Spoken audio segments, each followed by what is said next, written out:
Okay, here we go, YouTube. I got the rebuilt differential back from the shop. So I guess this is the new style ARB here. Has the air line goes around the outside of the diff. The old version used to be inside.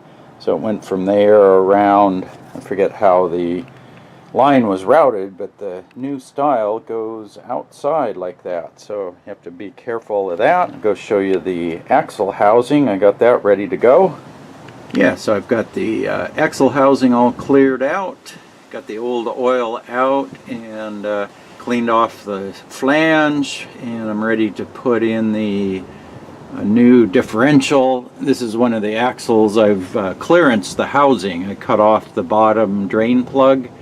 So I have two bolts that go into the bottom two locations instead of studs, because that's how you drain the gear oil out of the axle now, is out of those two bottom holes. So yeah, that flat bottom axle really helps off-road. Lets you slide over rocks a lot easier, and there's no drain plug to knock loose, so you can't knock your drain plug loose and lose all your gear oil on the trail. So let me get this differential up in there. It's got it on my floor jack, and I'll lift it up into place and then get it over the studs, and hopefully it'll fit in there. Okay, YouTube, got the differential back in, and just letting the ultra gray silicone cure up. It's supposed to set for about 24 hours before you put the final torque on there, but I'm pretty close to that, and I'll put the gear oil in tonight. It seems to hold air. I won't know if it locks until I get the gear oil in and get ready to put the drive shaft back on, but yeah, everything feels good there.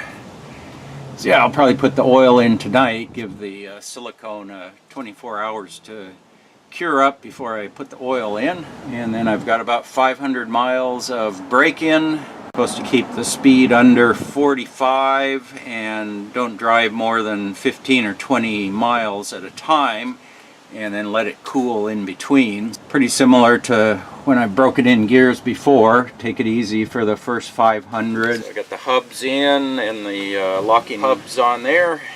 So I'm just letting the silicone cure for a bit, and I'll torque those down a little bit later. And then I'm probably going to take these apart when I do the gear oil, and I've got a little bit of a leak in the axle seal, or the seal inside the spindle. So I think I'll pull these off and clean up the bearings, new seals, and new grease in the bearings, because right now I'm getting fair bit of gear oil mixing with the grease, so that's usually not a good idea, so I got to fix that.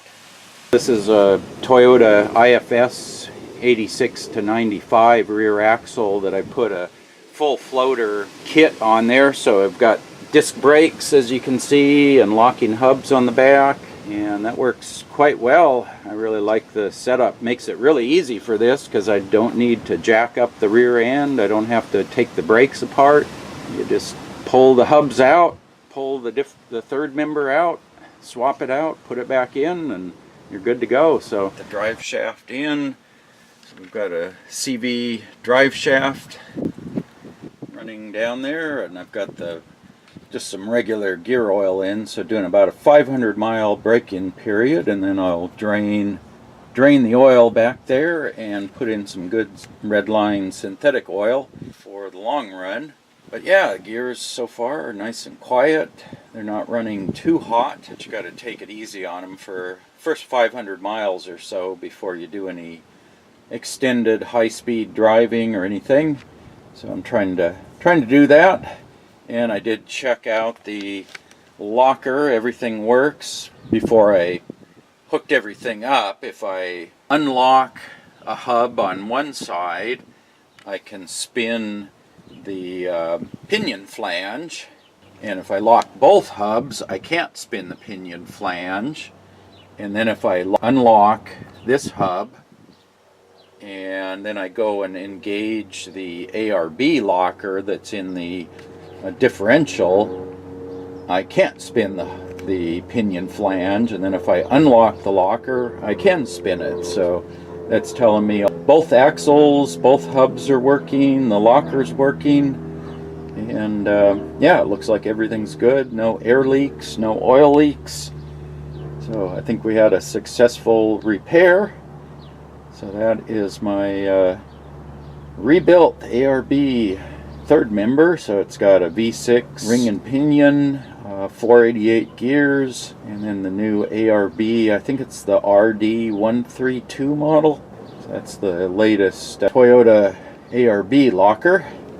Yeah, if you have any questions about that, post up in the comment section below. I'll put some videos over on the side over here you might be interested in. And as always, thanks for watching.